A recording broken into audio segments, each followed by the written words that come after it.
Welcome to PVTV International. I'm going to present this week's editions of our news roundup. Cabinet News. Public administration commences in Kowloon. Under the administrations of Military Region No. 1, the Kowloon District Defense Forces captured the district from the grip of the terrorist military on November 6 and then began implementing public administration on December 3. Kowloon Township has many district-level government offices, and the NUG relevant ministry are prioritizing to set up functioning offices again. Communication is being further strengthened to enhance the administrative capabilities of village and ward-level public administration bodies, and the various people defense forces are protecting the people and their livelihoods. Acting President urges careful communication with regional countries. During the NUG's 38th Cabinet meeting on December 5, Acting President Sheila urged Cabinet members to carefully coordinate communication with other countries in the region in order to create an improved political landscape. The acting president said the Spring Revolution took slow and steady steps politically, and improving on this way require shifting the perspective from focusing centrally on local affairs. He says to regularly observe the status of other countries which are involved either commercially, politically or militarily with Myanmar, with some countries mainly involved in a military sense, and that only by understanding the military and political changes to risk the revolution's defensive war would it bring about success. National Day message conveys optimism on creating modern statehood celebration.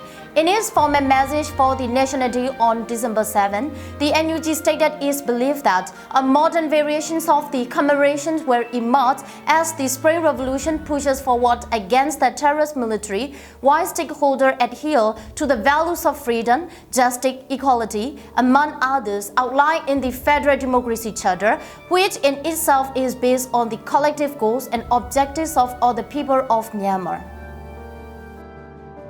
Ministry of Education. 16 autonomous universities begin accepting first-year students. The Ministry of Education recently extended the deadline for applying to Year 16 autonomous university to 9 p.m. December 13. These universities are accepting application for its first batch of first-year students for 2023-2024 education year. Central Committee of Interim Implementation of Local Administration. Prime Minister said revolution reaching a turning point. During the Central Committee of Interim Implementations of Local Administration meeting on December 7, Prime Minister Marwin Kangdan said that he believed the Spring Revolution will soon reach a turning point as the military coordination strengthened among the resistant forces. He says there were people who had doubts on how the resistance would defeat the strong foundations of the terrorist military, and there are also doubts on how administrations will be implemented in the newly controlled areas. The Prime Minister asked for even greater efforts to dispel any sort of doubt that the international community may have. He went on to say that the aim of bolstering the two ministries which deal in international affairs is to raise awareness in the regional and international media outlets of how the NUGs and allied ethnic resistance organizations are properly implementing interim administration on the ground.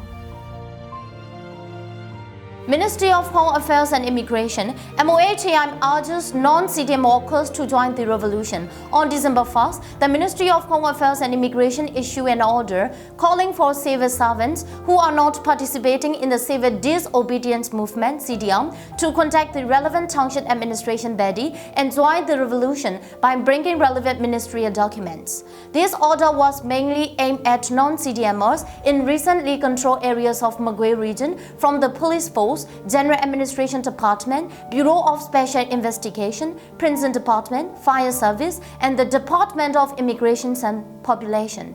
The orders state that the resistant forces across the country are increasing military operations as the Spring Revolution gains momentum and takes over towns. 2023, second week of December War Summary. During the second week of December 2023, the PTF and ethnic resistance organizations were able to take over a town and two strategically located camps. Military operations in the flatland areas of the Ninda region have noticeably increased as well. In addition, as the terrorist military council faces increasing defeats and diminishing number of soldiers, it is pardoning combatant soldiers and promoting them by Iran, something it has never done before. On December 4, a combined force of PDF and its ally from the Karen National Liberation Army (KNNA) successfully took over Mo, a town located in Chaoji Township of Bogor region. Over 70 fatalities on the Honda side was reported, and a large amount of arms and ammunition were seized. A resistance flag was raised in front of the former encampment of the Honduras Light Infantry Battalion 590 in Mo following the takeover. Meanwhile, the Arakan Army AA seized the Honduras base as Tunoi in Blackwater Township on December 4 after 21 days of attacks. The base is located about 10 miles from the landlocked state of Mizoram in India, which borders Bangladesh. The base is probably fortified and also has 2 helipads, but fell nevertheless, thus marking the loss of a large base for the Honduras at the India-Myanmar border. On December 5, the Myanmar National Democratic Alliance Army (MNDAA) seized an outpost about 2 miles away from the Laogai Regional Control Command in Kogan self-administered zone. This marked an increase in the control by Kogan forces of outposts surrounding Laogai. Similarly, the Kachin Independence Army KIA and KPDF were able to occupy an anti-aircraft base in Monyan, Kachin State. Meanwhile, in the southern part of the country, the Southern Brothers Army destroyed the Simpushan 4 police station in Tongkha village, the Nindari Township. Resistance forces also attacked the Langlong police station and Honda security forces there. As mentioned earlier, the Honda is pardoning convicted soldiers and putting them back on duty with a promoted rank as it forces a shortage of soldiers and more military defeats. There are unconfirmed reports that over 1,000 convicted soldiers have been pardoned in this way. Nevertheless, this highlights the fact that the Honda is unable to levy new recruits as its supporters dwindle. Timor-Leste President urges terrorist military council troops to surrender and stop killing civilians and return to barracks. On December 9, the President of Timor-Leste, Jorge Ramos Horta, publicly urged the military council soldiers to stop killing civilians and return to barracks.